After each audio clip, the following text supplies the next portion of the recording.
Este título de esta meditación de la palabra es casi un estudio de la palabra de Dios en esta mañana.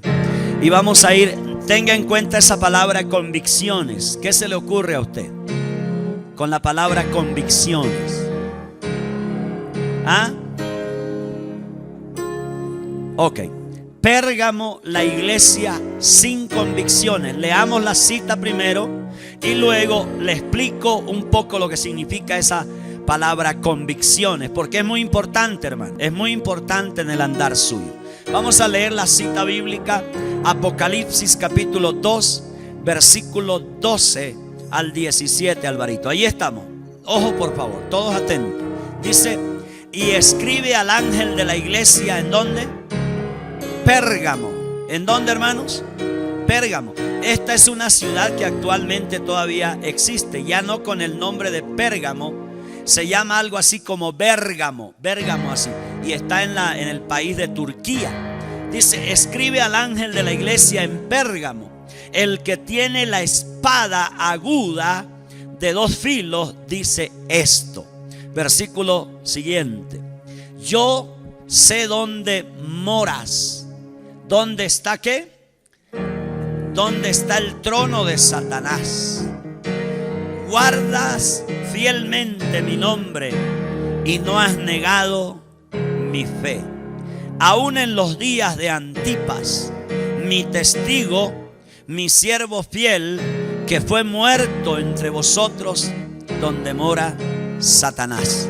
Versículo 14: pero tengo unas pocas cosas contra ti, porque tienes ahí a los que mantienen la doctrina de Balaam, que enseñaba a Balaam a poner tropiezo ante los hijos de Israel, a comer cosas sacrificadas a los ídolos y a cometer actos de inmoralidad.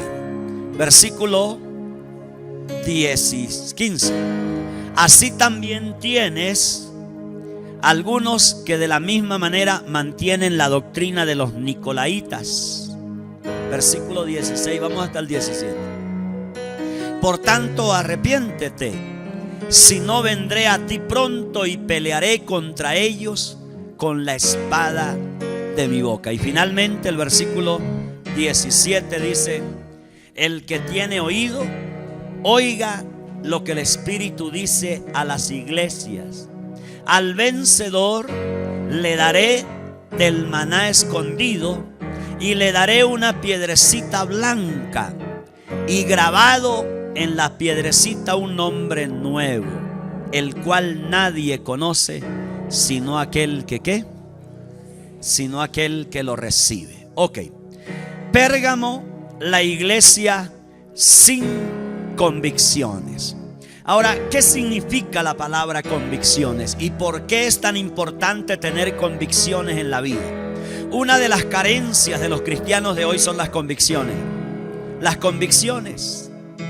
Porque cuando una persona no tiene convicciones, cualquier bus le sirve, hablando religiosamente. Usted termina metido en cualquier cosa. Cualquier iglesia le sirve a usted cuando usted no tiene convicciones. Cuando usted no tiene convicciones en la vida, un día usted puede ser cristiano, mañana usted puede ser mormón, otro día usted puede ser de esta secta de la prosperidad, y es decir, usted va cambiando permanentemente en la vida porque no tiene convicciones profundas que lo hagan caminar a usted por la vida. ¿Qué significa en el diccionario la palabra convicción? Significa, en primer lugar, escucha, hablando cristianamente, idea religiosa, ética o política a la que se está fuertemente adherido. Esa es la palabra que define la palabra convicción. Algo que está adherido, o usted está adherido a ello. Por ejemplo, ¿cuántos de ustedes están adheridos a la palabra de Dios, que es la Biblia? Y de ahí usted no se despega. Usted tiene convicciones. Sencillo. Cuando usted dice: yo estoy adherido al versículo o a los textos de la palabra de Dios, dice: no robarás. Y le pueden poner plata, usted lo pueden tentar y usted está adherido, tiene un principio adherido, arraigado, plantado, es una convicción suya y le pueden poner la cantidad de dinero. Usted dice: yo no puedo robar porque yo tengo convicciones en la vida. ¿Me comunico con usted? Eso significa la palabra convicción. Usted está adherido a un principio, a una idea, y en este caso pues es la idea de Dios, las ideas de Dios, los principios de Dios. Y entonces, como tenemos convicciones, nuestras convicciones no son negociables por nada. Viene un plato de lenteja muy rico y usted dice: yo rechazo el plato de lenteja porque yo tengo convicciones bíblicas arraigadas, adheridas, pegadas a mi vida, y yo actúo de acuerdo a ello. Por lo tanto, me mantengo adherido a mis principios. ¿Entendió lo que es una convicción? Y eso es lo que carece el pueblo de Dios hoy. Convicciones en la vida. Esta iglesia, la iglesia de Pérgamo, era una iglesia que no tenía convicciones. Tenían a Jesús, adoraban a Jesús, alababan a Jesús, se congregaban en la iglesia, pero no tenían convicciones en la vida. Y necesitamos tener convicciones en la vida. Yo personalmente soy un hombre que tengo convicciones en la vida, tan arraigadas en mi corazón. He aprendido eso en la palabra de Dios. Y qué bueno que usted tenga su vida adherida a los principios, adherida, convicciones bíblicas, ideas de Dios a las cuales usted está pegado a ella. ¿Me comunico? Ok. Hablemos un poco de la ciudad de Pérgamo. La ciudad de Pérgamo. Ahora, era una ciudad que tenía mucha cultura, como vimos en el texto. Había mucha cultura. Ahora, en nombre de la cultura se hacen muchas bestialidades, hermano. Por ejemplo, el homosexualismo es algo cultural ahora. Y por ahí se entra. En nombre de la cultura se peca mucho contra Dios, hermano. Y esta era una iglesia que tenía mucha cultura. Era una ciudad que tenía mucha cultura. ¿Cuántos de ustedes en nombre de la cultura pecan contra Dios, hermano? Y usted dice: estoy haciendo un viernes cultural, y lo que están haciendo es ofendiendo a Dios, hermano. ¿Cuántos de ustedes en nombre de la cultura se volvieron paganos? Paganos. Tienen una vida sucia en nombre de lo cultural. Pues aquí había mucha cultura. Y otra cosa que corrompe la vida del ser humano, increíble: había mucha educación. Es decir, por ejemplo, en Pérgamo, de allí viene la palabra pergamino, donde se escribieron muchos textos, muchas cartas, muchos escritos. Se cree que aquí en esta parte del mundo se inventaron los pergaminos. Por eso la palabra Pérgamo, de allí deriva su nombre. Entonces, se cree, como les dije anteriormente, que allí nacieron los pergaminos. Ellos aprendieron a hacerle procesos a las pieles de cabras y de ovejas para poder usar y escribir libros. Entonces, allí tenemos algo de esta ciudad. Pérgamo también era una ciudad no solamente de mucha educación, de mucha cultura. Era una, escuche bien, era una ciudad donde había mucha religión, mucha religiosidad. Allí habían religiones, abundaba por lo tanto la idolatría. Ahora, religiones falsas, obviamente, religiones que adoraban dioses diferentes. Y por lo tanto la idolatría estaba a la orden del día en la ciudad de Pérgamo. Uno de los dioses muy conocidos que veneraban en Pérgamo era Esculapio. ¿Han oído hablar de él? ¿No? Esculapio es un dios muy conocido. Allí lo adoraban. Era el dios de la ¿qué? Hermana Marta, la medicina. Los médicos conocen muy bien a Esculapio. Era el dios de la medicina. Este ídolo que adoraban en Pérgamo, y estaba representado por una serpiente. Esa era la representación de este dios, de este ídolo Esculapio. Había otro muy conocido allí que era Zeus. ¿Han oído hablar de él? ¿Cuántos han oído hablar? En Pérgamo tenía un altar muy poderoso, y allí tenía un trono el dios Zeus. Este ídolo Zeus estaba allí, tenía un lugar de adoración. Pérgamo también vino a ser muy conocida esta ciudad en Asia, ya que allí se construyó, escúcheme bien, un templo dedicado específicamente al culto del emperador romano. Entonces mire la idolatría que había allí. Se adoraba ahí al emperador. Allí se levantó uno de los primeros templos que adoraban al emperador romano de turno. Por lo tanto, esta ciudad era muy conocida por estas cosas: el dios Zeus, Esculapio, el templo de adoración que tenían allí al emperador, a la figura, a la persona del emperador. Pérgamo también era una ciudad que tenía gran importancia política. Políticamente era muy importante porque era la antigua capital de Asia. Esta ciudad de Pérgamo era la antigua capital de Asia, y allí tenían la sede el gobierno romano en esa región. Por lo tanto, era una ciudad muy importante. Allí estaba la sede del gobierno romano. Ahora escuche, ¿qué significa Pérgamo? Dos significados. Significa matrimonio consumado, y o 2 veces casado también significa. Significa matrimonio consumado o significa 2 veces casado. Ahora escuche lo que le voy a decir. Hay cristianos que quieren ser cristianos con 2 matrimonios. Uno con Jesús y el otro con el mundo.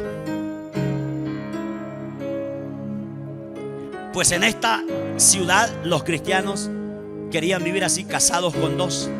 Casados con Jesús y casados con el mundo. Casados con la mundanalidad y casados con Jesucristo. Eso significa Pérgamo. Significa matrimonio consumado o 2 veces casados. ¿Está conmigo? Amén. Ok. Pérgamo, escúcheme bien, cayó en este pecado. La iglesia quería tener 2 esposos, Cristo y el mundo. Ese fue uno de los pecados de esta iglesia. Quería tener 2 esposos. ¿Cómo se llama eso? Con 2 esposos o 2 esposas. ¿Cómo se llama? Adulterio. Los hermanos de Pérgamo estaban doblemente casados, comprometidos con el mundo y comprometidos con Cristo. Es una manera de decirlo. Pero tenían 2 esposos o 2 esposas. ¿Está entendido? Entonces allí tenemos una descripción de la ciudad de Pérgamo. ¿Quedó claro en esta mañana cómo era esta ciudad? Les dije anteriormente, es una ciudad que existe todavía en la actual Turquía. Se llama Bérgamo. No Pérgamo, sino Bérgamo con B. Entonces existe actualmente. Ya no tiene la misma relevancia, pero existe bajo ese nombre en el actual país de Turquía, que por lo general son musulmanes. Allí hay un gran número de musulmanes. Ok, vamos al versículo 12. El versículo 12, voy a compartir la primera cosa. Allí encontramos que en esta iglesia se le escribe a esta iglesia, y en el versículo 12 se hace una descripción de la persona de Jesús. Mire la descripción que se hace esta carta. Dice, y escribe al ángel de la iglesia ¿en qué? ¿Recuerdan ustedes esta frase? ¿Qué significaba eso? ¿Quién es el ángel de la iglesia? El pastor. Es decir, se le escribe esta carta al destinatario, que es el pastor. Y en esa carta decía, en primer lugar, el encabezado de la carta muestra una descripción del Señor Jesús. Mire lo que dice: el que tiene la espada aguda de 2 filos, dice esto. Esta es una descripción tremenda de Jesús.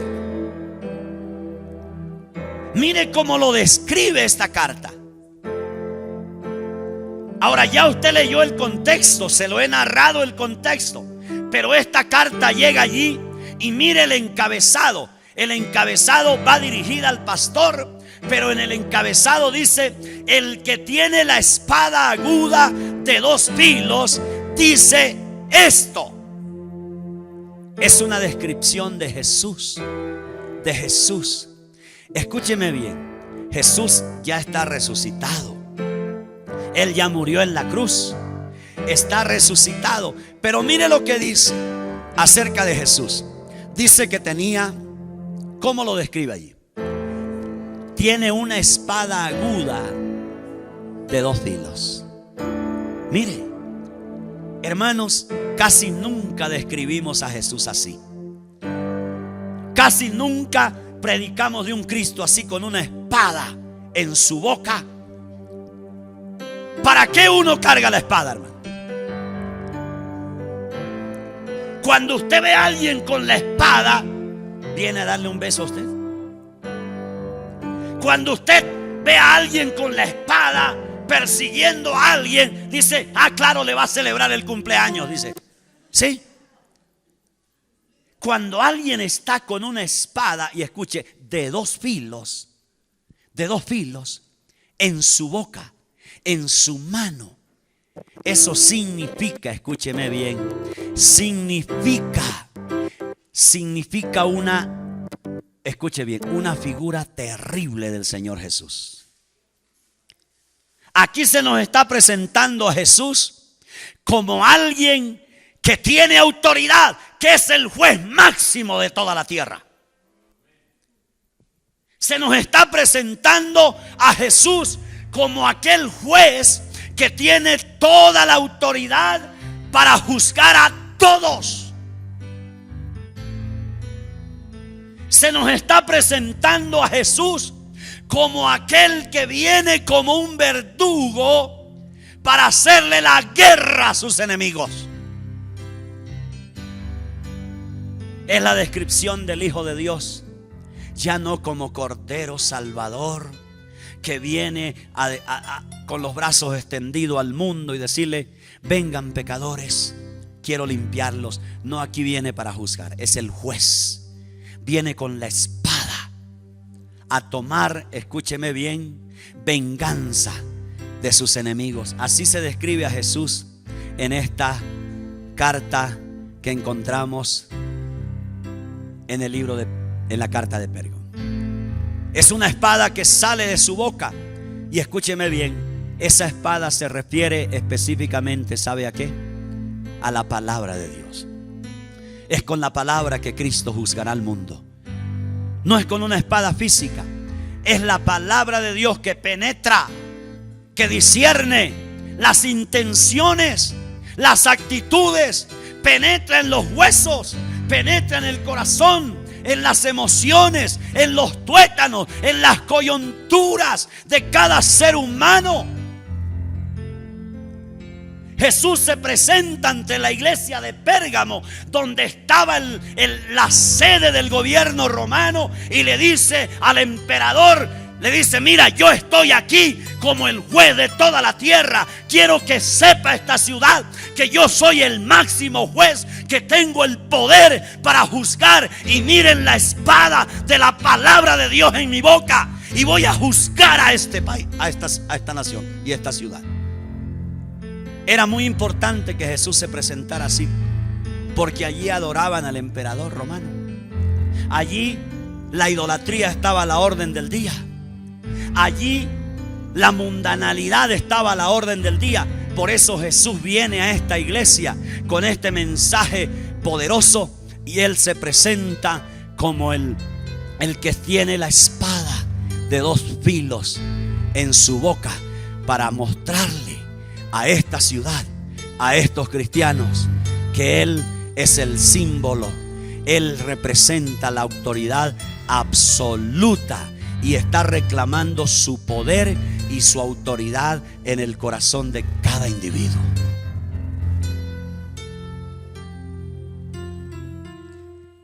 Jesús está imponiendo su autoridad aquí. ¿Cuántos de ustedes reconocen esta autoridad? ¿Cuántos de ustedes saben que no hay otro juez? ¿Cuántos de ustedes saben que mi vida un día estará ante Él, en el tribunal de Cristo? Y allí sus ojos, y allí su espada de doble filo, que es la palabra de Dios, desnudará mi ser desde aquí hasta aquí. Y las intenciones de mi corazón, las motivaciones de mi corazón saldrán a la luz, serán desnudas ante la presencia de este personaje que la Biblia lo denomina el juez de toda la tierra y de todo el reino de los hombres. Tu vida y mi vida un día estarán ante Él. Los perdidos, los que no le recibieron, estarán en el gran trono blanco para ser juzgados, vivos y muertos. Pero los que hemos caminado con Jesús estaremos en el tribunal de Cristo para que nuestras obras sean juzgadas. Las motivaciones por lo que hicimos las cosas, por qué lo hicimos, la motivación, la intención de nuestro corazón en el tribunal de Cristo saldrá a la luz por el poder de la espada que está en su boca, que es la palabra de Dios. Qué hermosa descripción de Cristo a la iglesia de Pérgamo. El juez de toda la tierra, ante el cual toda rodilla se doblará y toda lengua confesará que Él es el Señor para siempre.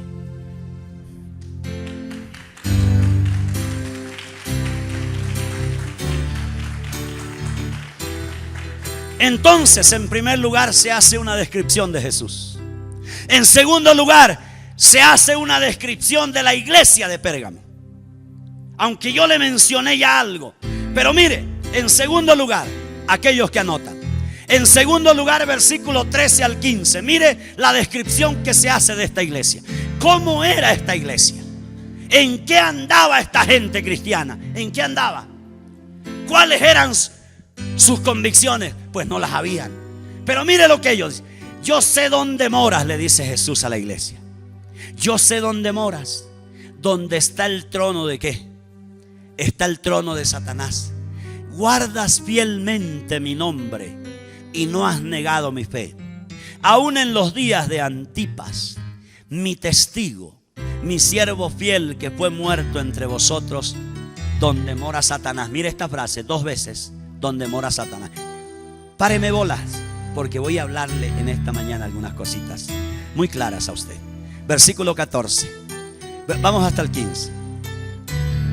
Dice, pero tengo unas pocas cosas contra ti, iglesia. Dice, porque tienes ahí a los que mantienen la doctrina de Balaam, que enseñaba a Balac a poner tropiezo ante los hijos de Israel, a comer cosas sacrificadas a los ídolos y a cometer actos de inmoralidad. Y el versículo 15, ojo por favor. Así tú también tienes algunas que de la misma manera mantienen la doctrina de quién. ¿Cómo era esta iglesia, hermano? La primera cosa, escúcheme bien, volvamos al versículo 13. La primera cosa que Jesús dice, yo sé dónde moras. Escuche por favor. Yo sé dónde moras. La iglesia se encontraba en un lugar peligroso. ¿Por qué era peligroso? ¿Por qué cree usted que era peligroso? Pues por todo lo que le he dicho, por la idolatría, por el culto al emperador, por Zeus, ¿por qué más? Por Esculapio, por toda la cultura, por toda la enseñanza que había. Es decir, mire lo que hace. Jesús dice, no solamente Él se presenta como el juez de toda la tierra, y cuando ya le habla a la iglesia le dice, mire, yo sé dónde mora. El lugar donde estás tú es un lugar peligroso, le dice el Señor. Escúcheme bien, allí está el trono de ¿qué? Mire cómo describe el lugar donde moraba la iglesia. Yo no sé, pero era muy difícil tal vez ser cristiano en Pérgamo, porque allí moraba el trono de Satanás. Satanás estaba allí. Allí estaba Satanás. Por eso era un lugar difícil para ser cristiano. Allí estaba el trono de Satanás, dice en este lugar. Bueno, ¿cómo se manifestaba el trono de Satanás aquí? Voy a explicarle esta frase. Era difícil ser cristiano en Pérgamo porque allí estaba el trono de Satanás. ¿Cómo se manifestaba el trono de Satanás? En primer lugar, pues allí estaba el trono, el poder político romano. Y Satanás operaba a través de este trono. Por eso Jesús dice, hombre, aquí está el trono de Satanás. Hermanos queridos, aunque en esta época no había persecución, muy poca la había habido. Ahora recuerde usted que ya había un hermano que estaba exiliado. ¿Quién era? Juan.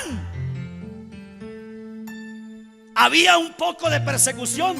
Juan, que está escribiendo estas cartas, pues ya lo tienen desterrado en una isla ya muriéndose. Por causa de Cristo, por causa del Evangelio, por causa de Jesús, ya este hombre se encuentra preso.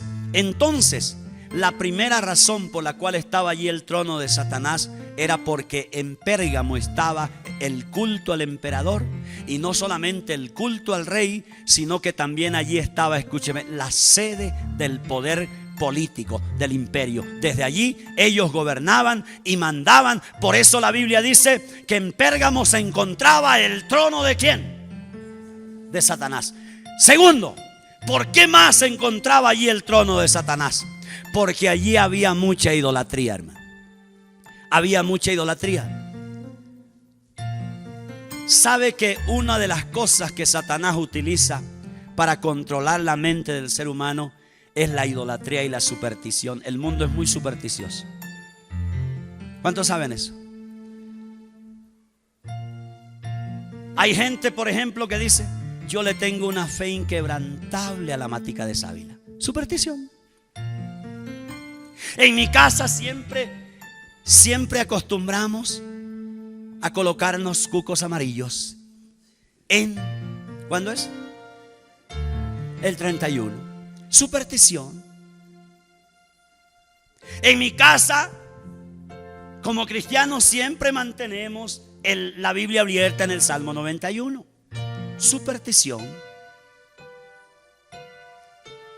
En nuestra casa, nosotros mantenemos la herradura de caballo.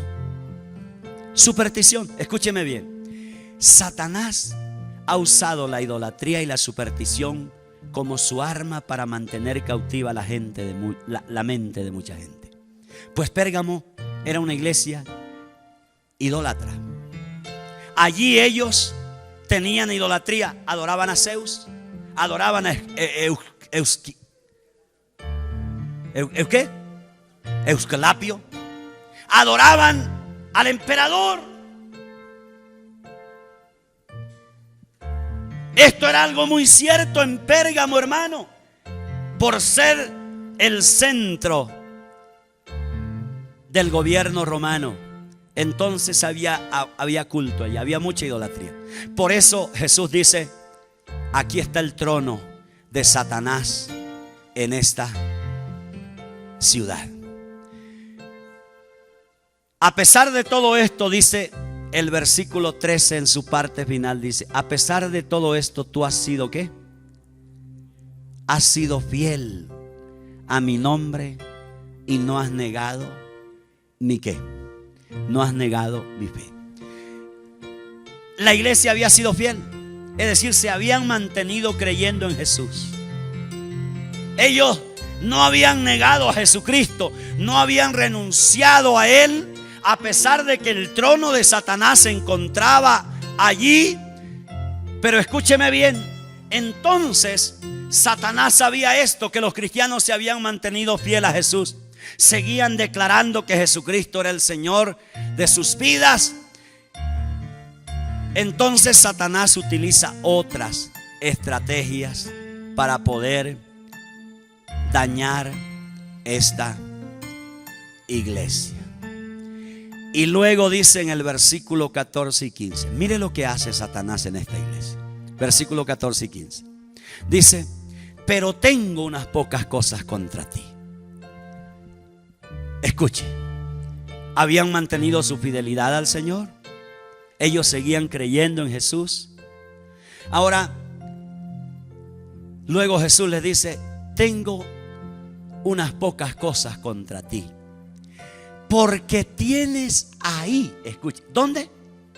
Los tenían ahí en la iglesia. Tienes ahí internamente, escuche, le voy a explicar eso. Porque tienes ahí a los que mantienen la doctrina ¿de quién?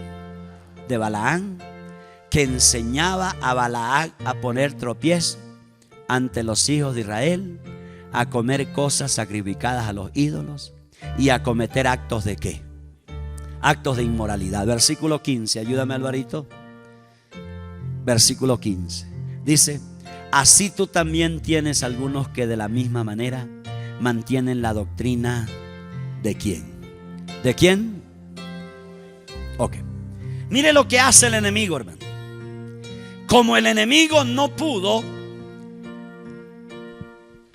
derribar a los cristianos, hacerlos renegar de su fe, entonces él se inventó nuevas estrategias para poder dañar esta iglesia. ¿Qué fue lo que hizo el enemigo? Escúcheme bien. Introdujo en la iglesia dos elementos. Había gente allí que creía y proclamaba en primer lugar la doctrina ¿de quién? De Balaam. Y en segundo lugar, había otro grupo en la iglesia que proclamaba y creían en la doctrina ¿de quién? De Nicolás o de Nicolaita. Hermanos, ese es el problema de las iglesias hoy. Este es el problema. Escúcheme, páreme bolas, por favor. Quiero abrirle su mente en esta mañana. Hoy todo el mundo declara a Jesús. Hoy nadie tiene pena de declarar a Jesús. En cualquier ciudad de este país, de esta nación. ¿Sabe cuál es el problema de las iglesias hoy? Esto, la doctrina falsa. ¿Y sabe cuál era lo peor de esta iglesia? Que dice que lo toleraban. Había una tolerancia a estos predicadores falsos que se habían introducido en la iglesia de Pérgamo. Los toleraban, los aceptaban. Muchos de estos predicadores eran familiares de hermanos cristianos saludables. Muchos de estos eran amigos, se sentaban en la cena, en los matrimonios, compartían en la comunión de la iglesia interna. Estos hermanos que estaban enseñando, o estos profetas falsos, apóstoles falsos que estaban enseñando la doctrina de Balaam y la doctrina de Nicolás. Ya le voy a explicar en qué significaba esto. Y eso es lo que Jesús le dice: tengo contra ustedes, hermanos, una cosa muy tremenda. Hay dos elementos que me molestan de la iglesia. Ustedes han dejado entrar allí predicadores que no están hablando la Biblia. Ustedes han dejado entrar allí a predicadores que están hablando de la doctrina de Balaam y la doctrina de Nicolás o Nicolaitas. Esa es la molestia de Jesús. Y esa es la molestia de Jesús hoy en día. Las iglesias se han llenado de predicadores que están predicando humanismo. Y escuche, ecumenismo. ¿Sabe usted qué es ecumenismo? ¿Cuántos de ustedes saben qué es ecumenismo? Levanten la mano el que sepa qué es ecumenismo. Dígamelo, alguien que me lo diga. Yo no lo sé. ¿Qué es ecumenismo? Es un sancocho. En otras palabras, es un sancocho. Usted le echa papa, usted le echa yuca, usted le echa carne de res, de cerdo, de pollo, le echa arracacha, plátano, y entonces usted le dice: te invito a mi iglesia, te voy a dar un sancocho de religión. Y muchas iglesias hoy están comiendo sancocho en cuanto a doctrinas. Se ha perdido la pureza por la palabra, la pureza por la doctrina bíblica. Lo que Jesús condenó en la iglesia de Pérgamo. Ecumenismo significa mezcla de Biblia, humanismo, y usted le mete y usted dice: ah, bueno, yo copio de hago de esto y hago una mezcla, y luego me voy el domingo al púlpito y le digo: hermanos, voy a hablarles de la nueva forma de matrimonio el día de hoy.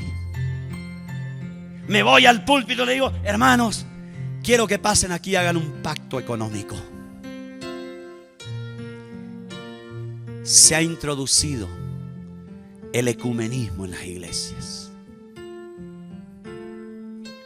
La doctrina falsa está a la orden del día de las iglesias de hoy. Y Jesús está callado. Jesús está mirando lo que está pasando en muchas congregaciones que tienen el rótulo de cristiano, y que muchas de ellas son inmensas. Muchas de ellas tienen medios de televisión, tienen formas, porque han estropeado al pueblo quitándole la lana. Tienen medios económicos porque su mensaje es la economía. Y han engañado a los incautos, ignorantes de la Biblia, que son en alto porcentaje los cristianos.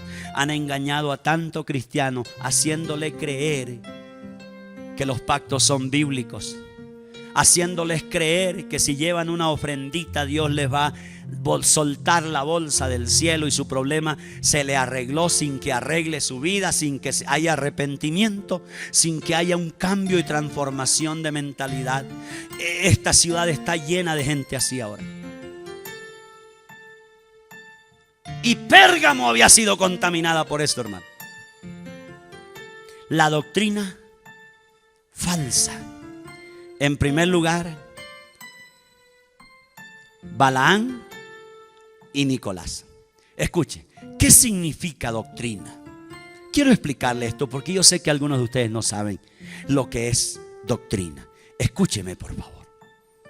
Quiero que usted se vaya con entendimiento en esta mañana. Por eso le estoy abriendo las escrituras. La palabra doctrina viene de una palabra griega que se escribe así: D-I-D-A-C-E,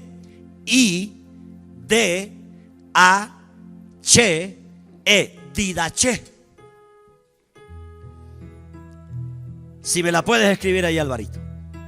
Didache. De allí viene la palabra doctrina. ¿Qué significa eso? Significa un conjunto de enseñanzas. Escuche, un conjunto de enseñanzas. Es la primera connotación de la palabra didache en el griego. Didache o doctrina es un conjunto de enseñanzas. Y entonces, al tener un conjunto de enseñanzas, entonces vienen a usted y lo contaminan con doctrina falsa, porque hicieron un sancocho de doctrinas. ¿Me comunico? ¿Cuántos me hice entender? Levántenme la mano, yo quiero que todos entiendan lo que significa doctrina. Ok, entonces esa es la primera connotación de la palabra doctrina. Es un conjunto de enseñanzas. La mía, mi punto de vista lo uno al punto de vista de Dios. Pero como hay otros más, entonces traigo eso y mezclo la palabra de Dios con otros conceptos, con otras ideas. Y entonces saco yo una doctrina, una idea, un concepto. Y entonces, escúcheme bien, vengo yo y se lo predico a ustedes. Doctrina. Pero en segundo lugar, la palabra didache, escuche esto, por favor, escúchelo. La palabra didache tiene otra connotación. No solamente es un conjunto de enseñanzas que la gente mezcla para poder transmitirla, sino que la palabra didache o la palabra doctrina, escúcheme bien, también es una forma de vida. Ojo, ¿forma de qué le dije? ¿Sabe qué significa eso? Eso significa que si usted tiene un conocimiento bíblico sano, pero usted no vive eso, usted también es usted también tiene doctrina falsa. ¿Me está oyendo lo que estoy diciendo? ¿Cuántos me copiaron lo que dije? Doctrina falsa es cuando usted tiene el conocimiento bíblico puro, pero no lo aplica. Es decir, usted tiene una mezcla. Por un lado, usted tiene el conocimiento bíblico, pero por otro lado, usted vive como un pagano. Entonces usted mezcla eso. Usted quiere mezclar una vida sucia con el conocimiento bíblico que tiene. Eso también se llama doctrina falsa.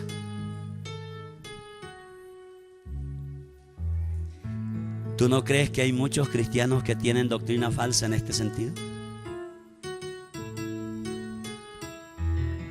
Usted sabe que la Biblia dice: no fornicarás. Y usted, por lo menos una vez por semana lo hace. Usted tiene doctrina falsa. Usted no tiene la verdad. Usted es un hombre, una mujer que está en una doctrina falsa. Y no es mi culpa, porque yo le he enseñado la verdad, se la he puesto a usted en la mente y en el corazón. Pero depende de usted para que la doctrina bíblica de la palabra de Dios baje a su espíritu, a su alma, a su corazón, y usted sea un cristiano, una cristiana genuinamente obediente al Señor. Entonces esas son las connotaciones de la palabra doctrina. El hermano que mezcla enseñanzas y mezcla conocimientos, lo mezcla la palabra de Dios, entonces hacen una doctrina allí. Pero en segundo lugar, son aquellas personas que, teniendo el conocimiento de Dios, no ponen en práctica el conocimiento bíblico. Entonces tienen una mezcla allí. No viven la palabra de Dios. Eso también se llama doctrina. Es la otra connotación de la palabra de Dios. Entonces estos hermanos habían caído en este gravísimo error. Habían dejado entrar los profetas falsos ahí. Allí estaban los predicadores de Balaam y estaban los predicadores de Nicolás. Ok, empecemos a mirar la doctrina de Balaam. Versículo 14. ¿En qué consistía esta falsa enseñanza? Versículo 14 del capítulo 2. Mire lo que dice: pero tengo unas pocas cosas contra ti, porque tienes ahí a los que mantienen la doctrina de ¿quién? ¿Hasta ahí es claro? ¿En qué consistía? Mire, que enseñaba a Balac. ¿Quién era Balac? ¿Quién era Balac? Balac era un rey. Enseñaba a Balac, un rey que no era judío, a poner tropiezo ante los hijos de Israel, a comer cosas sacrificadas a los ídolos y a cometer actos de ¿quién? Ok, ¿quién era Balaam? Era un profeta de Dios. Balaam era un profeta de Dios. Usted puede leer la historia de Balaam en el libro de Números capítulo 24 y 25. Pero yo quiero leerle Números 24 versículo 9, solamente para que usted vea un poco la vida de este hombre. Números 24, allí nos habla un poco de que era un hombre que enseñaba a Balac. ¿Sabe quién? Era un rey. Pero mire lo que dice en Números 24. Se agazapa, se echa como león o como leona. ¿Quién se atreverá a despertarlo? Bendito los que te bendigan y maldito los que. Está hablando allí de Balaam. Escúcheme bien. ¿Qué era lo que hacía este hombre? ¿En qué consistía la enseñanza de este hombre? Primero, no era bíblica. Recuerde usted que un día este Balaam fue contratado por el rey que se llamaba ¿cómo? Balac. Y le dice: mira, Israel tenía guerra contra el ejército de este pueblo. Y el ejército de este pueblo, o los súbditos de este pueblo, estaban sobre una montaña. Y entonces el rey Balac contrata a Balaam y le dice: mira, venga, hermano, voy a darle buen dinero a usted, pero yo necesito que usted, como profeta de Dios, como profeta judío, me maldiga a su pueblo, porque yo sé que usted, al maldecir a su pueblo, yo voy a tener la victoria sobre ellos. Y entonces Balaam, escúcheme bien, movido por la avaricia, movido por las convicciones humanas, por las emociones, entonces él acepta este contrato y empieza a querer maldecir al pueblo de Dios, y Dios le tapa la boca. Le tapa la boca. Le tapa la boca. Le tapa la boca. Dios le impide que maldiga. Pero escúcheme bien. Como este hombre no pudo maldecir al pueblo de Dios, ¿sabe qué hizo? Vuélvame, Alvarito, al versículo anterior. Escuche esto. Versículo 14 de Apocalipsis 2. Como él no pudo maldecir porque Dios le tapó la boca, mire lo que hizo este hombre. Usó una siguiente estrategia para corromper al pueblo de Dios. Versículo 2 dice: tienes ahí a los que mantienen la autoridad, que enseñaba a Balac a poner tropiezo ante los hijos de Israel, a comer ¿qué? Cosas sacrificadas a los ídolos, y a cometer ¿qué? ¿Sabe cuál fue la segunda estrategia de este hombre pagado, movido por la avaricia? Como no pudo maldecir al pueblo de Dios para que sea derrotado, y el efecto de su profecía produjera un efecto destructor sobre Israel, entonces él, ¿sabe qué hizo? Entonces empezó a incitar a los israelitas en dos cosas, a enseñar. Les dijo: mire, ustedes necesitan coman cosas sacrificadas a los ídolos. Y en segundo lugar, les enseñó y les dijo: mire, cometan fornicación, cásense con moabitas, cásense con no judías, cásense con no cristianos. Entonces, como él no pudo maldecir, su profecía no tuvo efecto, porque Dios le tapó la boca. Entonces, como él vivía entre ellos, empezó a enseñarles, escúcheme bien, empezó a enseñarles que deberían comer cosas sacrificadas a los ídolos. Ahora, ¿qué significa eso? Significa algo que hoy se hace en algunos pueblos. Por ejemplo, ¿cuántos de ustedes conocen las celebraciones de la Virgen del Carmen? Hay pueblos en esta ciudad, en este país, que matan animales y las sacrifican a este ídolo. Pues en aquella época, en el imperio, en Pérgamo, escúcheme bien, había mucho de esto. Le sacrificaban a Zeus, a Esculapio, le sacrificaban al emperador. Y entonces, al sacrificar todo esto, Balaam les enseñaba a la gente, a los judíos: coman de esos sacrificios, no hay ningún problema, coman de eso, no hay ningún problema, no pasa nada. Como era profeta de Dios, lo veían como profeta en el pueblo. ¿Cuántos de ustedes han sido enseñados, seducidos por profetas falsos hoy? Usted escucha una enseñanza muy bonita, agradable al oído, y usted dice: ay, tan lindo mi pastor, tan lindo el hermano que vino no sé de dónde, bota fuego por las uñas, mire. Y entonces usted, admirado por la nueva doctrina, que Balaán estaba enseñando: coman de lo sacrificado a los ídolos, el estómago, coman. Pero luego les dice: mire, no hay problema, cásense con quien usted quiera, cásense con una moabita, cásense con cualquiera, no importa si no es judío. Y escuche, esto logró penetrar la iglesia de Pérgamo. Esto logró penetrar la iglesia de Pérgamo. ¿Y sabe qué vemos allí? Vemos la enseñanza de Balaán. Escuche, por favor, ¿cómo tan fácilmente se puede introducir una doctrina equivocada en una iglesia? Así. El hermanito talentoso, el hermanito que tiene nombre de profeta, la profeta tal. Yo tengo una hermana querida, la amo tanto porque estuvo conmigo en la iglesia, pero ella es profeta. Y eso sí no me gusta de ella. Y me llamó muchas veces, me dijo: pastor, yo quiero ir a su iglesia. Yo le digo: no, mientras no te quites esa barbaridad de profeta, no te voy a invitar nunca. Es tan fácil que le contaminen el púlpito a uno. Mire estos hermanitos. Este hermanito vino aquí hablándoles de comida, de bendición. Dígale: ¿cómo no van a comer ustedes, hombre, los sacrificados a los ídolos? ¿Cómo así que ustedes no se van a casar? Ya te está dejando la zorra, el tren, el Transmilenio. ¿Cómo no te vas a casar, hombre? Y entonces empezó a seducir a los hermanos judíos, a las hermanas judías, que se casaran con cualquier persona. Dice: a cometer actos de inmoralidad. Está hablando de la parte del matrimonio, parte sexual, sacrificado a los ídolos.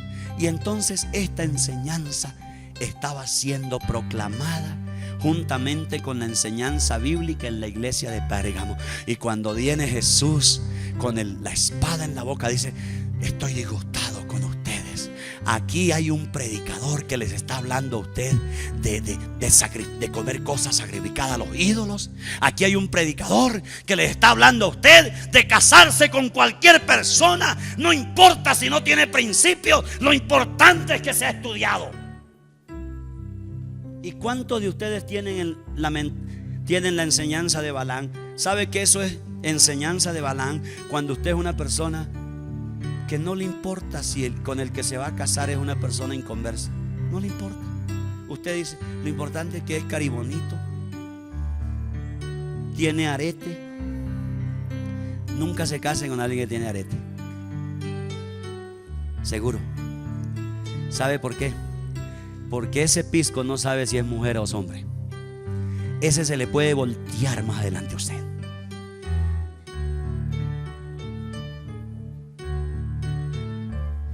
Un hombre que se pone arete, una prenda exclusivamente,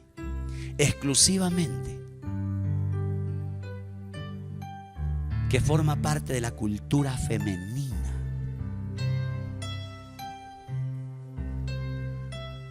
que empieza a cambiar su fisonomía. Un día de esto, ya casado con usted, escuche, casado con usted, niña bonita, juiciosa, formadita en la iglesia de Filadelfia, y de pronto usted descubre que empieza a moverle mucho la nalga.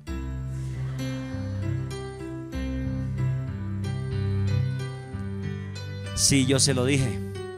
Acuérdese, se lo digo: no te cases con el del arete.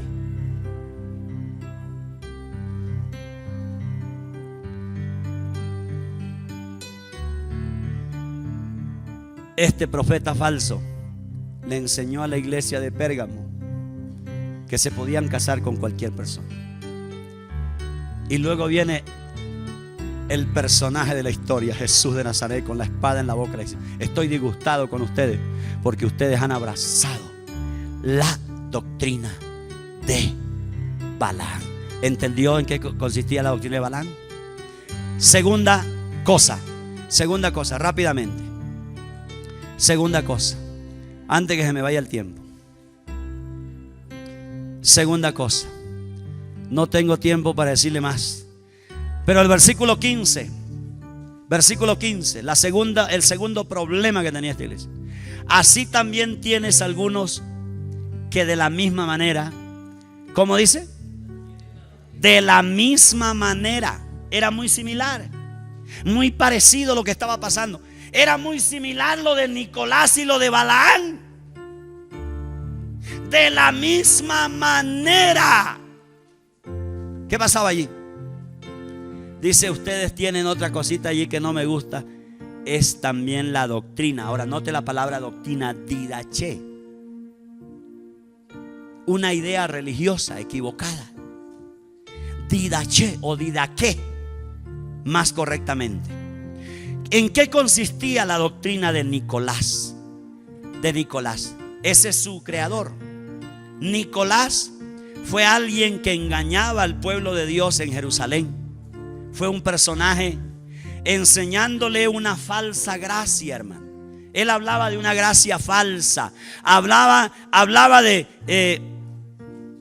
problemas de embriaguez. Enfatizaba mucho eso. Enseñó también al pueblo de Dios a fornicar, a adulterar. ¿Y sabe por qué decía? Porque ya estamos bajo la gracia, decía Nicolás. Como usted y yo estamos bajo la gracia, entonces no hay problema, haga lo que quiera. Ya Dios no te va a condenar, no te va a juzgar. Y entonces enseñaba una doctrina libertina, de libertinaje. Está bajo la gracia, ya eres un hijo de Dios, no hay problema, hermanito de Pérgamo, tranquilo, haga lo que quiera, no viva como quiera, no hay ningún problema, ya usted es salvo por fe. ¿Cuántos de ustedes tienen esa mentalidad tan corrupta, hermano? La de Nicolás, este brother que enseñó en esta época. Y entonces llenó la iglesia de mundanalidad. Eso se llama mundanalidad. Esta era la amenaza de esta iglesia. Esta era. Y por eso el Señor estaba molesto con esta iglesia. Porque esta iglesia tenía ¿cuántos esposos? 2 esposos. Se había casado 2 veces con 2 personajes diferentes. ¿Cuántos de ustedes salen de la iglesia y se van con el otro esposo? Hoy vino usted y le hizo sonrisitas a su esposo Jesús. Usted vino en esta mañana y dijo: tan lindo mi Jesús. Y usted vino aquí y adoró. Y usted sale aquí esta mañana y se va a la casa y está pensando: bueno, ¿qué voy a hacer? ¿Qué voy a hacer esta noche? El viernes, ¿qué voy a hacer esta noche? Usted vuelve al otro esposo. Usted es casado 2 veces. ¿Cuántos de ustedes tienen un cristianismo así? Un matrimonio con dos en la vida espiritual. Usted adora a Satanás y usted adora a Jesús. Usted vive con una aparente consagración, pero usted tiene un siguiente esposo que también le quita las ganas. Y ese se llama el mundo. Se llama su carnalidad. Pues estos hermanitos habían aprendido esto de Nicolás. ¿Cuántos de ustedes tienen esa doctrina, hermano? La tolerancia. La tolerancia. La tolerancia.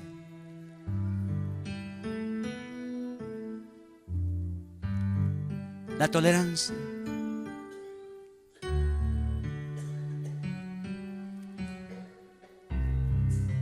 Y muchos cristianos viven así. ¿Sabe por qué? Le voy a decir por qué. Escúchelo. ¿Sí han visto el reloj allá? ¿No lo han visto? Bueno, ¿sabe por qué? Porque no tienen convicciones. ¿Por qué una persona vive así, hermano? ¿Por qué? Porque no hay convicciones. No hay convicciones. No hay convicciones. Ese es el problema. Ese es el problema.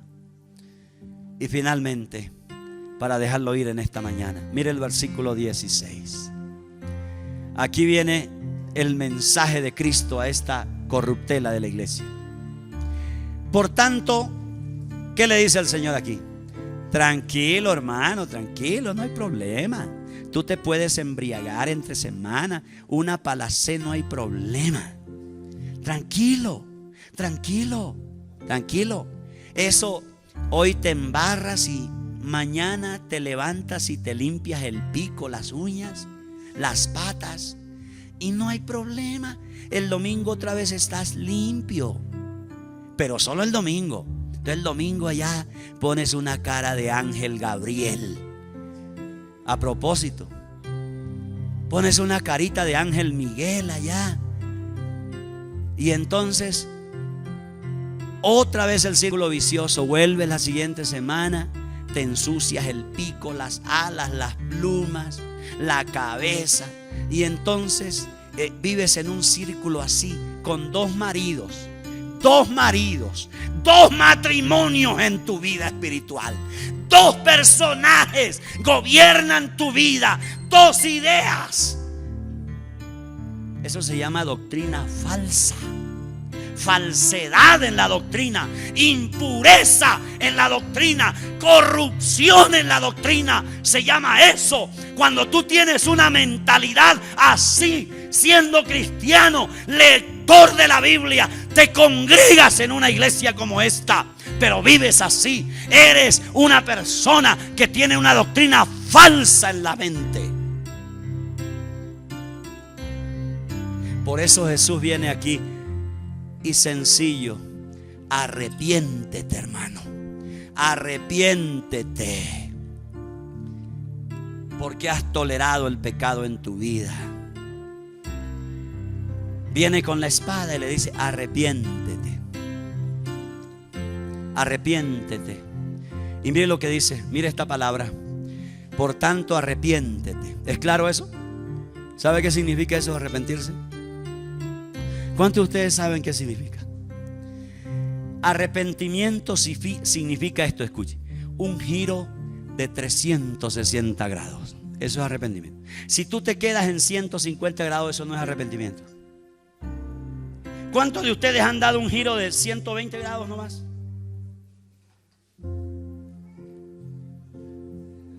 ¿180? ¿Un giro de 180 grados nomás? Pero el arrepentimiento es que tú hagas esto, escúcheme. Aquí estás acariciando el pecado, el adulterio, la fornicación, la mentira, el robo. Aquí lo estás acariciando, te deleitas en ello. Pero Jesús viene y te dice: arrepiéntete. Entonces, si tú te has arrepentido y le das la espalda a eso y ahora miras a Cristo, eso es arrepentimiento. Jesús le dice a esta gente: arrepiéntete. Y escuche: si no, vendré pronto a ti. Y mire esta palabra, repítala: pelearé, pelearé, pelearé. ¿Se acuerda la figura de Jesús con la espada en la boca al comienzo? En el encabezamiento. Jesús viene cuando tú eres una persona que tiene dos esposos. Vas a tener pelea con Dios. Pelea contra ellos con la espada de mi boca.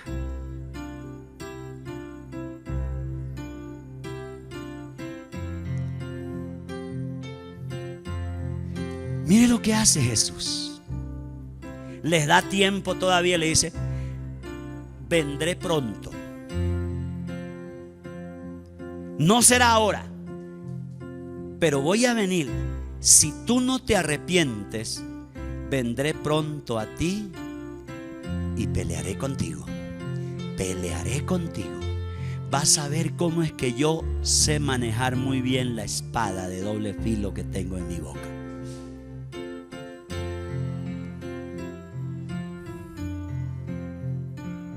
Es muy fuerte ese verbo, ¿cierto?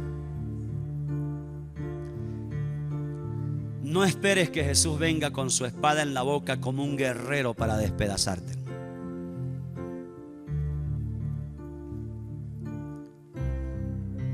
No esperes eso.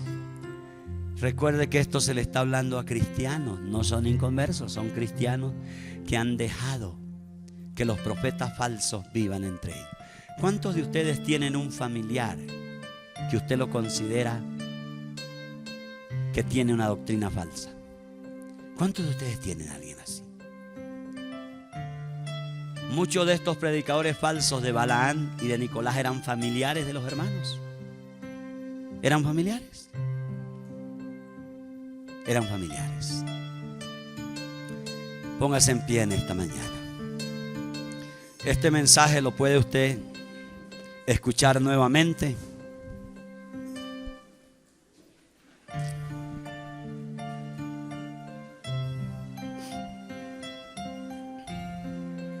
Gracias, Jesús. Levante sus manos. Levante sus manos al cielo. Señor, te doy gracias. Te doy gracias por Jesús, el gran Rey de mi vida. Levante su corazón. ¿Cuántos de ustedes se han ensuciado o están casados con dos esposos? ¿Cuántos de ustedes tienen dos matrimonios en la vida espiritual? ¿Te gusta la vida cristiana? ¿Te gusta la iglesia? Pero también hay cosas del mundo que te hacen mover el piso.